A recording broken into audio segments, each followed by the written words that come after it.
नमस्कार, मेरा नाम है डॉक्टर पुरुधमन और आज इस वीडियो में हम जानेंगे कि किस तरह से आयुर्वेद एक किडनी फेलियर पेशेंट की मदद कर सकता है।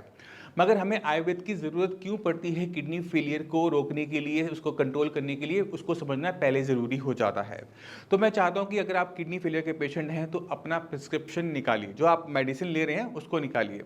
अपनी एलोपैथिक मेडिसिन के अंदर एक एक मेडिसिन को लीजिए और उसे गूगल पे सर्च करना स्टार्ट कीजिए। अगर मैं गलत नहीं हूं तो आपको इसमें सब कुछ मिल जाएगा। आपको अपनी बीपी की मेडिसिन, शुगर की मेडिसिन, अगर शुगर है तो आपको अपना vitamin D, calcium, phosphorus binders, erythropoietin injection अगर आप लगा रहे हैं ब्लड बढ़ाने का, वो सब कुछ मिल जाएगा। गैस की गोली भी मिल जाएगी। मगर आपको कोई ऐसी मेडिसिन नहीं मिलती जो किडनी को खराब होने से रोक भी सके। इसी वजह से क्या होता है कि पेशेंट मेडिसिन लेता चला जाता है और उसका क्रिएटिनिन लेवल कॉन्टिन्यूसली बढ़ता चला जाता है और पेशेंट को ये समझ में नहीं आता कि हमें करना है तो क्या करना है। आयुर्वेद के जो प्रिंसिपल है वो बहुत सिंपल से हैं। आयुर्वेद क्या कहता है कि अगर हमें किसी बीमारी को रोकना है तो बीमारी की जड़ पे काम करना स्टार्ट करो। अब 80% जो किडनी खराब होती है उसके पीछे जो कारण है वो दो हैं।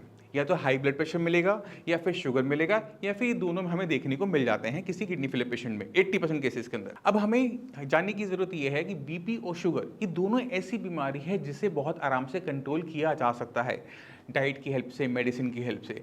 अगर बीपी और शुगर को हम कंट्रोल में कर लेते हैं, खुद से एक सवाल पूछ के देखो कि मेरी क्या किडनी को और नुकसान होगा बीपी शुगर से? क्या मेरा क्रिएटिनिन लेवल बढ़ना बंद हो जाएगा? तो आपको आंसर मिलना शुरू होगा, यस, अगर मैं बीपी कंट्रोल कर लेता हूं, मैं शुगर कंट्रोल कर लेता हूं तो मेरे को किडनी को नुकसान नहीं होगा। किडनी फेलियर पेशेंट में बीपी कंट्रोल करना आसान काम नहीं होता। अक्सर पेशेंट एक मेडिसिन खाता है बीपी की, वो देखता है कि उसका बीपी कंट्रोल में आ गया, बट वो देखता है कि कुछ घंटों के बाद बीपी दोबारा से बढ़ने लग गया और काफ़ी बढ़ जाता है। और ये दिक्कत कब बढ़ती है? जब हम रात को मेडिसिन लेके सो जाते हैं। मेडिसिन का असर 2-3 घंटे रहा, बट हम रात भर 8 से 9 घंटे सो रहे होते हैं। तो क्या होता है कि बीपी रात को बढ़ना शुरू करता है, इसलिए जब हम मॉर्निंग में अपना बीपी चेक करते हैं वो नॉर्मल से कई गुना ज़्यादा आता है। अब प्रॉब्लम क्या है? आपने पूरा दिन मेडिसिन खाई, दिन में 3 बार मेडिसिन खाई, बीपी आपका दिन में तो कंट्रोल में रहा, बट वो रात को जो बढ़ा ना, तो रात को किडनी को नुकसान गया। अब ये जो नुकसान रात को जा रहा है वो किडनी को आगे खराब करता चला जाता है। नुकसान चाहे कम है पहले से, बट वो नुकसान तो है ही ना। अब जो नुकसान थोड़ा थोड़ा इकट्ठा हो रहा है वो कुछ महीनों में बहुत बड़ा हो जाता है। तो ज़रूरी हमें क्या करना होता है? हमें ऐसा कुछ करना होता है जहाँ पे बीपी हमारा 2400 घंटे ठीक रहे।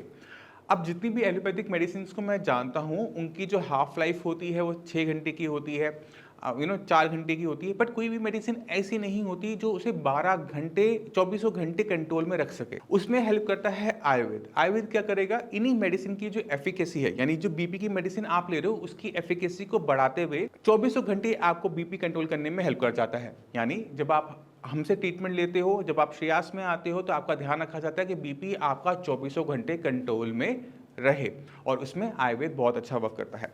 अब हमने आपको बताया था कि दूसरी जो बीमारी है जिसकी वजह से किडनी खराब होती है वो है डायबिटीज़। कोई भी शुगर 180 को क्रॉस कर रही है तो आपकी किडनी को नुकसान देखने को मिलता है। अब ये जो नुकसान जैसे मैंने बताया बीपी में, अगर थोड़ा थोड़ा नुकसान डेली बेसिस पर भी होगा तो महीने के एंड पे बड़ा हो जाएगा और कुछ महीनों के बाद, सालों के बाद वो और बड़ा हो जाएगा। तो ज़रूरी क्या है? अपनी शुगर को बहुत अच्छी तरीके से कंट्रोल रखना। कोशिश करो कि अपना HbA1c 5.56 के आसपास रखो जिससे आपकी किडनी को नुकसान ना हो।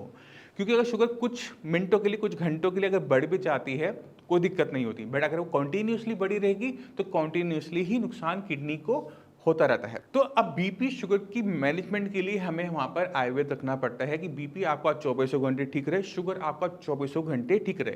क्योंकि जितने भी पेशेंट मेरे पास आते हैं उनकी बस यही कंप्लेंट होती है कि हम मेडिसिन तो खा रहे हैं मगर मेडिसिन खाने के बाद भी हमारा बीपी और शुगर कंट्रोल में नहीं आ रहा। यहाँ पे क्या है? हम एलोपैथिक मेडिसिन के साथ ही आयुर्वेदिक मेडिसिन को प्लेस करते हैं जिससे हमें बेटर कंट्रोल देखने को मिलता है।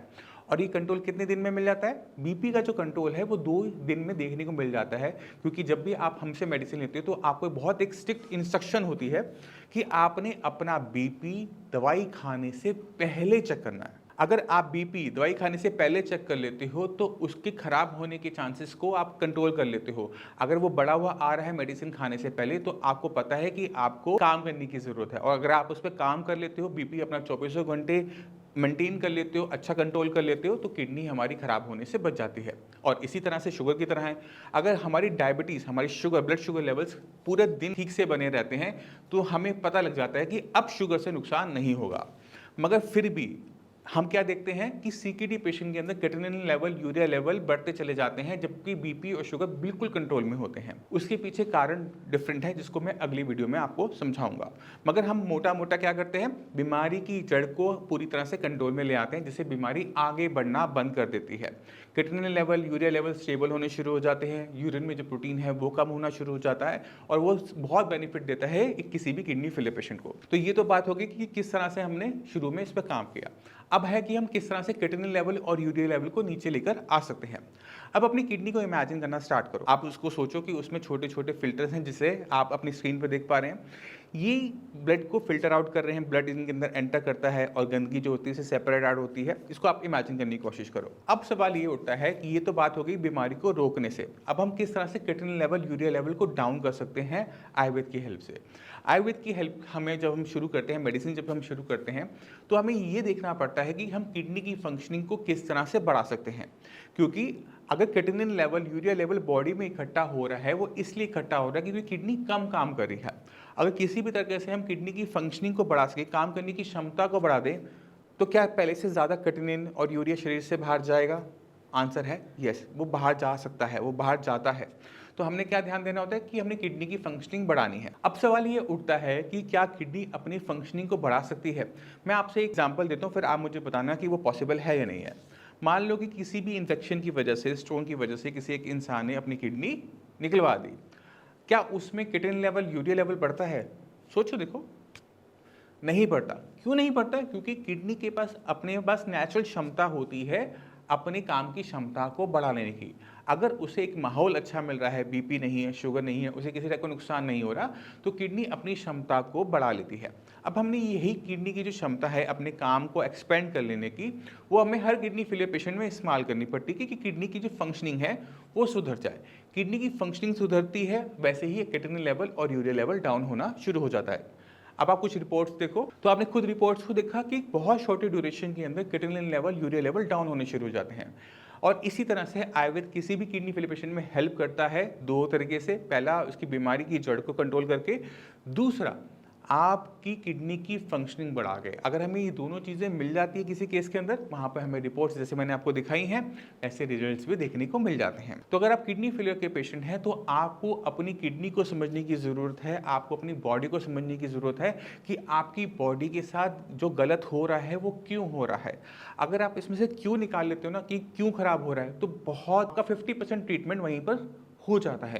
क्योंकि आपको पता है कि आपने उस पर काम करना है, उससे अच्छे तरीके से मॉनिटर करना है, चाहे वो बीपी हो, चाहे वो शुगर हो, चाहे वो दोनों हो। अगर आप ये काम कर लेते हो ना, 50% बीमारी तो आपकी वहीं खत्म हो गई, क्योंकि वो आगे बढ़ना बंद कर देती है और हमें वहाँ पे बेनिफिट मिलना शुरू हो जाता है, क्योंकि अब हम यहाँ से किडनी की फंक्शनिंग भी बढ़ा पाते हैं। तो मैं उम्मीद करता हूँ इस वीडियो से आप समझ गए कि किस तरह से आयुर्वेद हेल्प करता है किसी भी किडनी फेलियर पेशेंट में, क्रेटिनिन को डाउन करने में, यूरिया को डाउन करने में और GFR को बढ़ाने में।